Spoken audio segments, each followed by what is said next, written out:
You ask Tiger to solve. This deals with linear equations with one unknown. The final result is x equals 14. Let's solve it step by step. Move the negative sign from the denominator to the numerator. Group all constants on the right side of the equation. Add 4 to both sides. Simplify the arithmetic.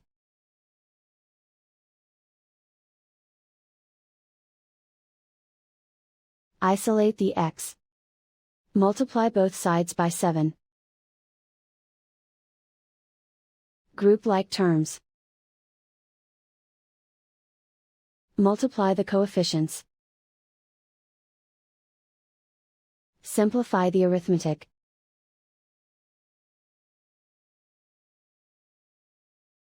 Convert the x into a positive number.